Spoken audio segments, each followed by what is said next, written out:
It's your time to live well, and you have tuned into the Holistically Speaking podcast, where we're teaching you to be well and be whole in your body, your joy factor, in every season and pivot of your life, in your mental health and your well-being.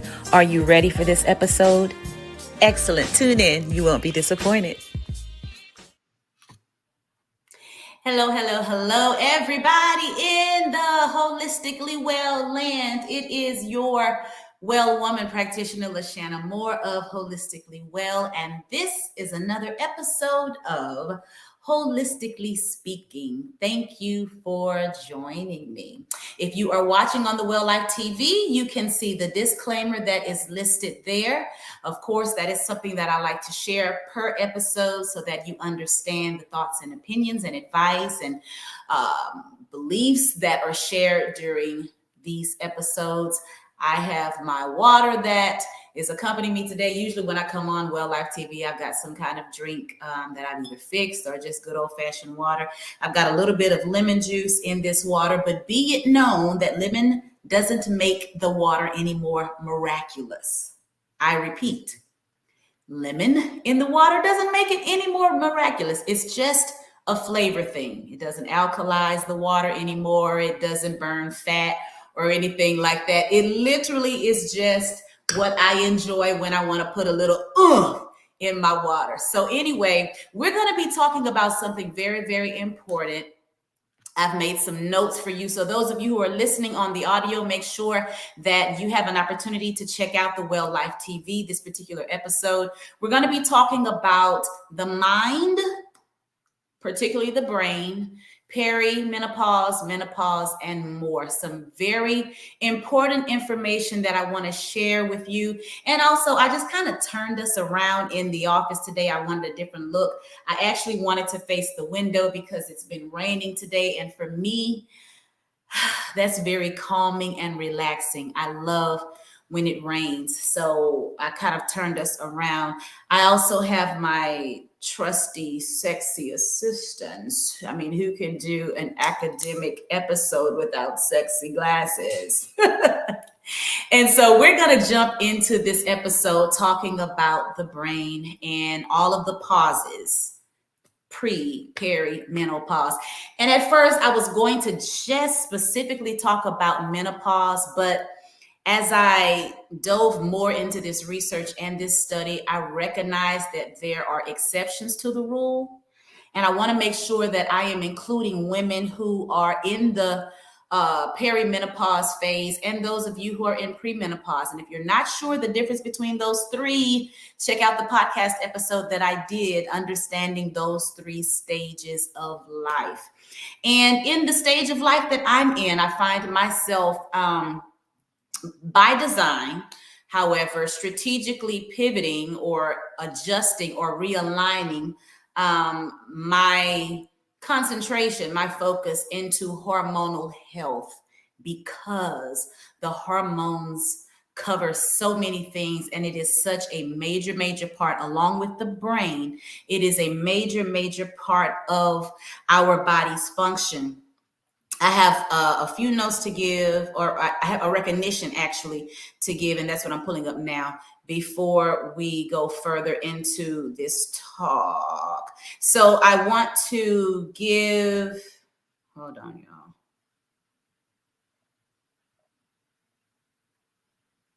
Doing something on the audio here. It's just me. I'm the only technician. I want to give respect and say thank you to Lisa Mosconi, and also there's a doctor, a neurologist that I'm going to introduce when I share the information. I want to just give thanks to both of those persons who have been tremendous help in understanding more about the brain and all of the pauses. All right, so let's go into it. Something that has been brought to the attention of mine as well as others in peer-to-peer conversation is the brain. Is there a difference between the male and the female brain? And Ms. Pasconi brought attention to this as well. She's a neuroscientist. And what we have discovered is, nope, Not any difference. There's, as she calls it, there's not a gender brain. There's not a female male brain. However, we already know this. Female brains do have a few differences. I mean, but is there anything new under the sun? Like how wow factorish is that news? We know that as women, we are different in various ways. That we've got some extra complicated, but some extra beneficial things about us that happen. And when it comes to women and the way that our brains function and our hormones function, the research has shown that we tend to have more headaches, anxiety, depression, Alzheimer's, which is a disease that leads into or can lead into dementia, or they both can be experienced separately. Note as well, yes, I have my blanket because I am like seriously comfortable right now doing this conversation with you all. Side note, because you know I have to take a detour, I turned my ceiling fan off, y'all, but if it gets too hot in here, you're going to see an empty chair for about 3 seconds so I can turn that ceiling fan on, okay? And probably this is, at the time of this recording, it's still summer. It's getting toward the end, trying to respect summer's exit, but this is probably an indicator as well with my blanket that I am ready for the fall. All right, so women are prone to more headaches, anxiety, depression, Alzheimer's, as well as dementia. And so the question that we ask is, why is this the case? And one of the reasons that we have discovered is because of brain aging. So our brains age differently. Nina brought up a point that I thought was very spot on, in that we tend to think that the brain is separate from the body, that it just stays in this chapel, you know, or this specialized spot at the top of our head, and it has an independent function of everything else that's happening. And that is not so. The brain is involved in everything. If you wanted to consider the brain being a little messy, you could say that the brain was messy, because the brain is involved in all of our business. The brain is involved in everything that we do. So you always hear me talk about the body as an ecosystem. And one part of us does not work independent of the other. We need every part of our faculties, all of our systems, all of our organs, all of our muscles, tissues, joints, bones, ligaments, cells, and all of that stuff. We are a perfectly unified operation. And so the brain, when it ages, due to all of the different pauses, particularly menopause, that affects the hormone lifespan. Now, when I say the word lifespan, I'm not talking about lifespan in the terms of death. I'm talking about lifespan in the way that it ages and in the way that it matures. So I have a few slides that I want to show you so that you can see. I'm going to put myself in the corner here so that you can see a little bit about the brain anatomy, okay? So the symptoms that we experience during all of these pauses, and remember, your pause has its own significant case. Some of you go into premenopause, perimenopause, or menopause earlier than others. Could be because of medications, could be because of different surgical procedures that you've had where you no longer have your uterus. Some of the things that we experience, symptoms are neurological, not ovarian. And some of these symptoms are hot flashes, insomnia, brain fogginess, and emotionalism. Can I get an amen on that? Emotionalism, it is true. So let's look at the brain. Let's look at what's going on in the brain. There are just let me see if I can put my clicker on here as well. Estrogen receptors, which take place right here at the prefrontal cortex, the front of the brain, located at the front of the head. So I want to highlight just a few things in this map. This is going to be so helpful for you because you're going to be able to understand why what's happening is happening. When you understand your why, then you know your what to do. And you understand your how to do. So we want to focus on the first part of the brain that I want to focus on is the hypothalamus. The hypothalamus is located right located right around here. And that is the part of the brain that is responsible for regulating our body temperature. So when you're experiencing the hot flashes and those heat waves that come, and you got to let people know, especially people that don't know, fellas that don't understand, this is a different kind of heat. This is like from the inside out. You're not feeling like a furnace from the outside in. You're feeling like a furnace from the inside out. That's a different thing. The hypothalamus is responsible for that. It's located right here, if you can see the cursor. Let's move on. I want to also pinpoint the brainstem. The brainstem is responsible, located right here. The brainstem is responsible. It's our sleep regulator.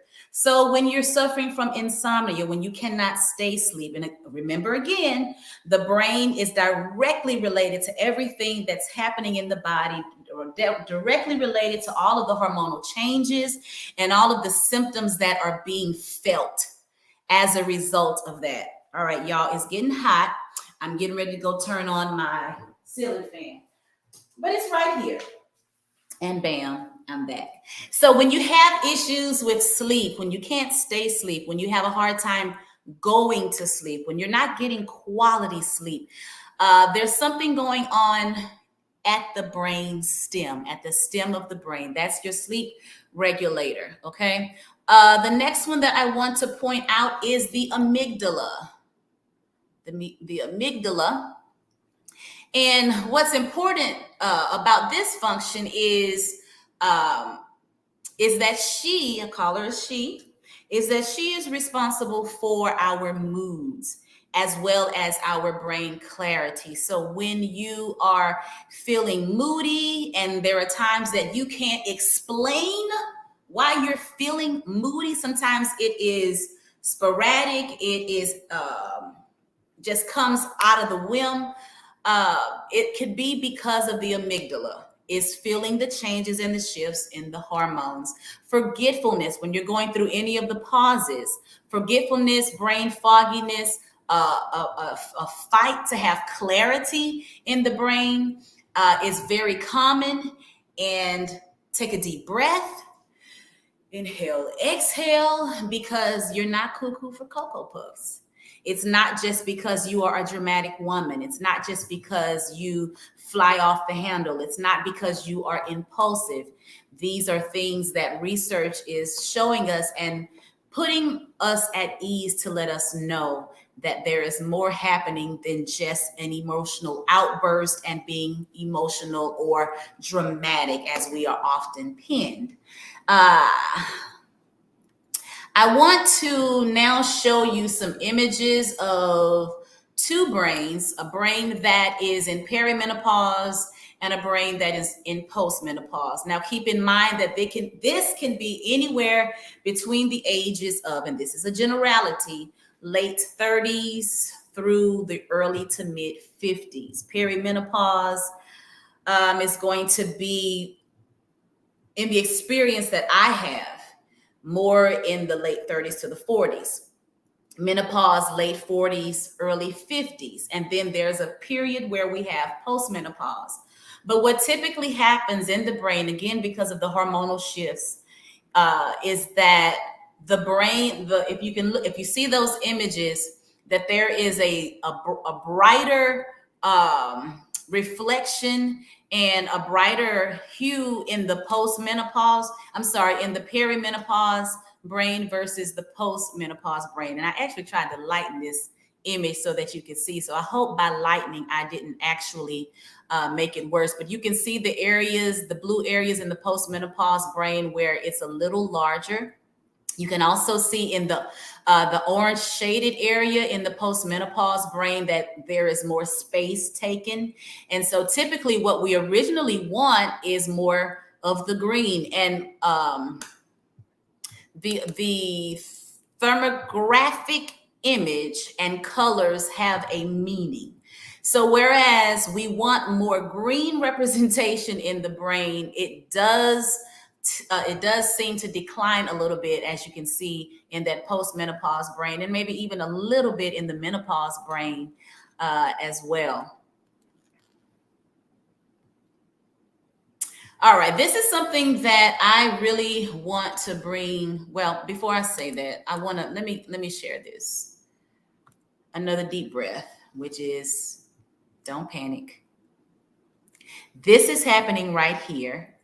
These two images, the significance of the change, because the brain too is undergoing its own transition. This does not mean transition to death. This does not mean transition to the end of yourself as you know it. This is not for you to panic and say, oh my God, okay, I got to start doing this, and this. I got to consider this kind of treatment. I got to consider getting this kind of surgery. I've got to consider getting this kind of cosmetic, this, and that. No. The brain is going through its own transition, just like our bodies are going through transition. I want to bring something else to light. Take a look at this image. And again, if you're listening, I want you to make sure you check out the Well Life TV. There has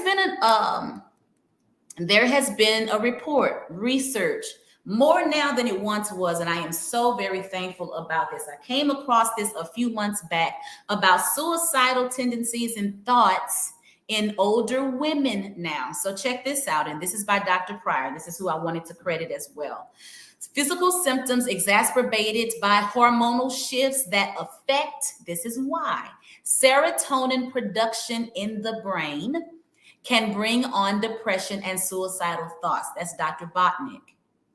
Dr. Pryor adds, symptoms can feel particularly distressing, especially when they hang on for years. So this is another reason why we don't want to discount the way that we feel and all of the different emotional changes that we're going through. Hello, hello, hello. Hey, Shay, thank you for joining us. Yes, ma'am. You know I got to do it for us. I got to do it for us sisters because we're not crazy. You're not cuckoo for Cocoa Puffs. You're not out of your mind. You're not dramatic. There is a neurological shift that is happening, just as I shared, in this video presentation, that the serotonin production shifts. And I would also like to add to that, one of the reasons why we experience more depression, more anxiety, also research linked with Alzheimer's and dementia, is that there is an extreme decline in serotonin. And sadly, what happens with those who have a memory debilitating disease is that many of the medications, so this may be you or loved ones that you know or that you have, many of the medications that are given are often serotonin blockers. So at the end of this episode, I'm going to share with us how we can help ourselves increase our serotonin production, as well as help ourselves live well with all of the pauses.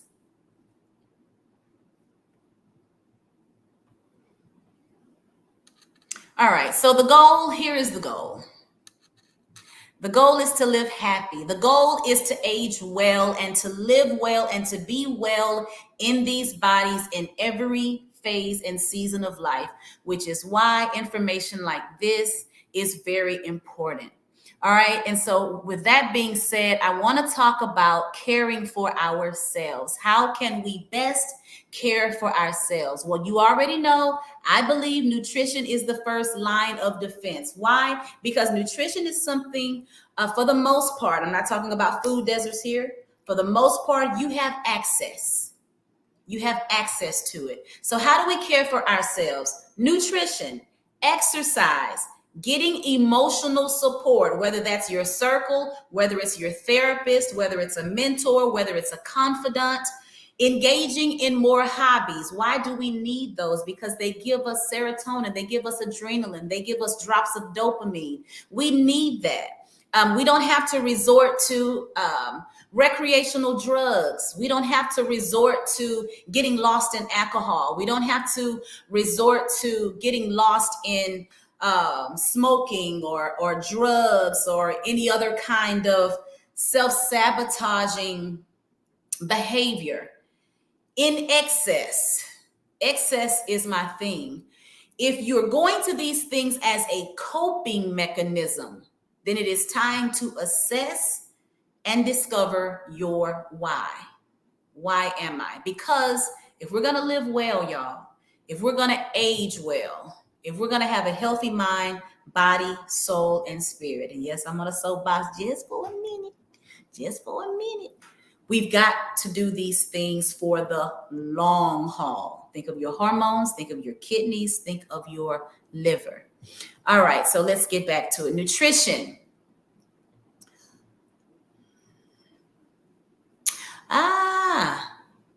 Where is my other? Okay, here it is. So there's another slide that I wanted to share with you. How can we eat ourselves into living better? Protein is going to be one. Protein, which is linked to, I didn't put the slide in, so I'll just do it by memory. As a matter of fact, no, what I will do is go ahead and create you a banner. Protein is going to be my number one recommendation. Why? Because your muscle is linked to your metabolism. Also, because as estrogen declines, we get softer. We get softer here. We get softer here. We get softer here. We get softer here. I know for me, it's always in my face. I can always see it in my face.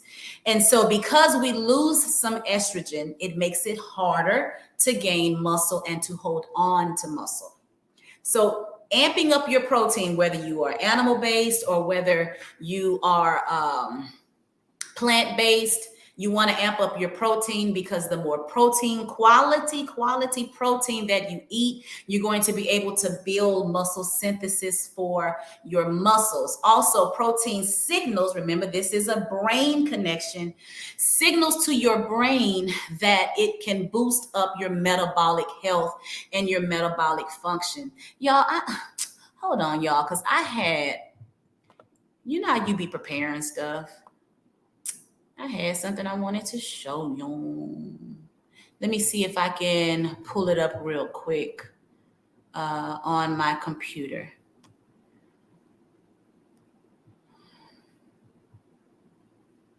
All right. The next one, as I'm looking for, the next one that I want to cover is fiber. We need more fiber naturally as we get older. Y'all, I am really upset. Hold on. We need fiber as we get older as well, because many times, many of you, I have discovered, many of you are dealing with digestive issues. You are also dealing with your bowel movements are changing. And so you want to make sure that you are eating like whole grains in your diet every day. Another one that I want to bring to light actually is full fat. Now, you're going to be surprised by that one, because we talk a lot about being dairy free, right? Here are some of the benefits for eating full fat. It is a beneficial saturated fatty acid. We talk about burning. We talk about burning fat. We talk about muscle building. We talk about strong cognitive health, brain health. It promotes satiety. Full fat digest easier on the body. For those of you who may be lactose intolerant, it is a metabolic boost, and our bodies need healthy fats. So you don't gain weight from fat. Okay, the body does a lot and needs a lot from full fat. We gain from sugars. We gain from inactive lifestyles. We gain from some medications, steroids, hormonal issues, and variables like that. We don't gain from fat. So I would like for you to consider full fat.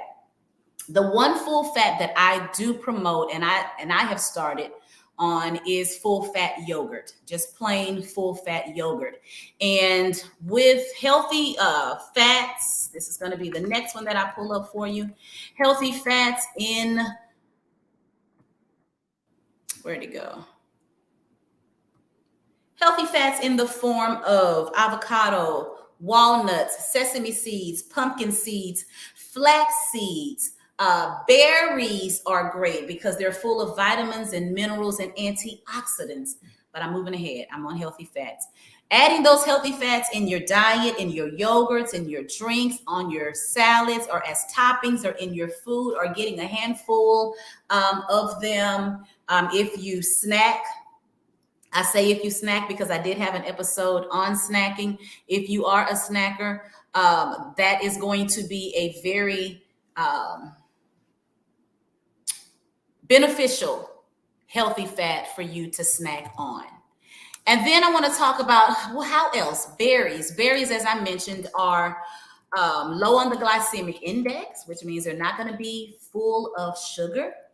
They are full of antioxidants, which means that those cells go toward generating life, not degenerative life. Degenerative cells, they're going to add more quality to your aging and aging well, and they are loaded with vitamins and minerals. Vegetables, I hope that vegetables is a given for you all. I hope that you understand that vegetables are a given. And I believe that's what I had. Y'all, I am so afraid. Hold on. I'm going to pull this up for you. Y'all give me just a moment. And let me pull this up for you because I want you to see the visual. All right, there we go. All right, so let me pull this up. And as I do that, it will give you an opportunity to just browse through them. Let's see. Yeah, it'll give you an opportunity to browse through these. All right, so here we go. Take a look at these slides. This is specifically for how to live well with nutrition. There you go. Eat well to age well. Your proteins, muscle and metabolism. I was on it. And healthy fats, berries, vitamins, fiber, and minerals, and seeds and nuts. Chickpeas. Chickpeas are a great phytoestrogen. They are not made with estrogen, but they're a great phytoestrogen, which means that they are a positive estrogen mimicker. Here's one I know you're gonna like. I know you're gonna like. I know you're gonna like dark chocolate. And why? Because it has magnesium. Now let me put myself in the screen real quick. It has to be dark chocolate, at least 70% cacao if you can. I also have a dear sister friend who makes healthy chocolate. She's a naturopathic physician. I'm going to leave her information in the show notes because her chocolate is divine. And did you know that before chocolate came to the States as well as European countries, that chocolate was a medicinal factor? Now, of course, it had a more bitter taste because by the time it got here, we started adding all the sugars and all the liqueurs and all that kind of stuff. But originally, it was a great medicinal benefit. All right, let's go back to this list. Whole grains. I've talked to you about whole grains and full fat. Phytoestrogens, which are great estrogen mimickers, but they are also great nourishment for the brain. Now I feel better because I found my clip. You know how it is when you organize, you prepare, you want to make sure you share your stuff. All right, we have just a few more, and I'm going to be closing out this episode. You know, I like to keep them concise but detailed. I wanted to share another report about the menopausal suicidal rate. So check this out. Another study published in Health Europa reported that suicide rates for women ages, this is relatively young, 45 to 54, which coincides with when women commonly experience the menopausal transition, have risen 6% in the past 20 years. That particular study was conducted by the Menopause Experts Group, who also noted that women can be caught off guard by the sometimes extreme mental and emotional symptoms of the hormonal swings that come during the menopausal transition. So there's your support. There's your report. If you have tried to talk to your doctor and you've not been successful, these are reasons Why? We want to make sure that we get help that will help us toward aging well during this time. So in addition to what I've shared with you, if you are in a crisis or experiencing difficult or suicidal thoughts, there's a national suicide hotline. It is on the screen. For those of you who are listening, it's 1-800-273-TALK. Or you can text NAMI, NAMI, to 741-741 to be connected to a free trained crisis counselor. And what I love about this is that you can simply let them know, I am having suicidal thoughts due to what I think may be my perimenopause or my menopause phase. When you're not feeling like yourself and there's no rhyme or reason for it, this could very well be the reason. So in summary here, we've talked about the brain. We've talked about how the brain is involved in every facet of our bodies. We've talked about how the brain is involved in our ovarian health. It's not from the ovaries up, it's from the brain down. We've talked about the reason for some of the reasons for anxiety, depression, Alzheimer's, and dementia. We've talked about the necessity and the urgency of caring for ourselves. So in this little marker here, this is what I showed you as ways to elevate your health. So I'm going to keep that ticker on the bottom of the screen: nutrition, exercise, emotional support, hobbies, and neuroplasticity. Let me go through exercise real quick. All right, take a deep breath right here, because I'm going to say something that you've probably not heard. Sometimes less is more during this phase. Yeah. Especially if you've got stubborn hormone weight, especially when you are stressed, especially when your cortisol levels are high. How do I know my cortisol levels are high? Well, you can physically see it by the stubborn weight gain. You can also tell because your body is constantly in a fight, fright, or flight mode. You're hypervigilant. You can't settle down. You can't calm yourself down. Your brain has not gotten the message, or it hasn't received the message that it can settle itself down. If you've gone through extreme crisis, any kind of chronic condition or experience, it's highly likely that you've got high cortisol. When the cortisol is high, the body is in extreme inflammation, and it will not move or improve regardless of what you do. I don't care what said trainer, self-proclaimed expert says to you. When you've got a cortisol hormonal issue, you cannot eat it into perfection.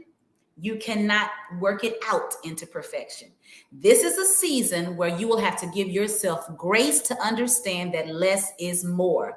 Do these things here that I have listed and discussed.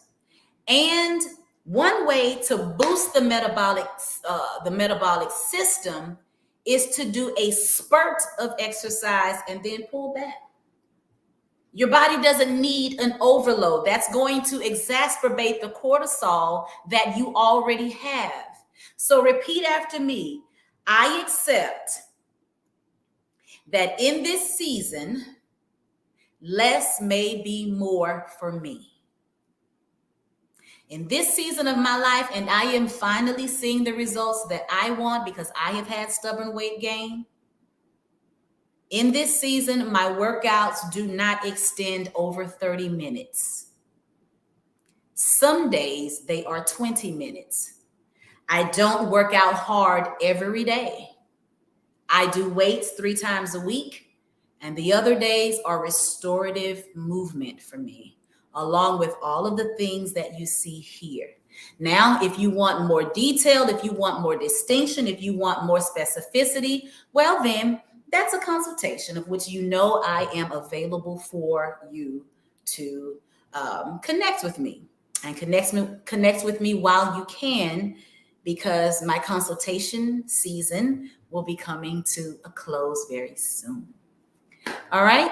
I believe this is it. You all, we did it. We did it. We did it. Remember to subscribe and share this podcast. Listen, you can also catch the podcast audibly on all of the Audible platforms: Apple Music, Spotify, Stitcher, Anchor, all of those good ones. And then, of course, you're always welcome to come here to the Well Life channel where there's so much good stuff. And I'm trying to be more consistent in loading those. Y'all, I didn't even have to put my glasses on. Hey, I did that. I did that. All right, you guys, I love you much. And remember, as always, be well and be whole. And thank you for joining me.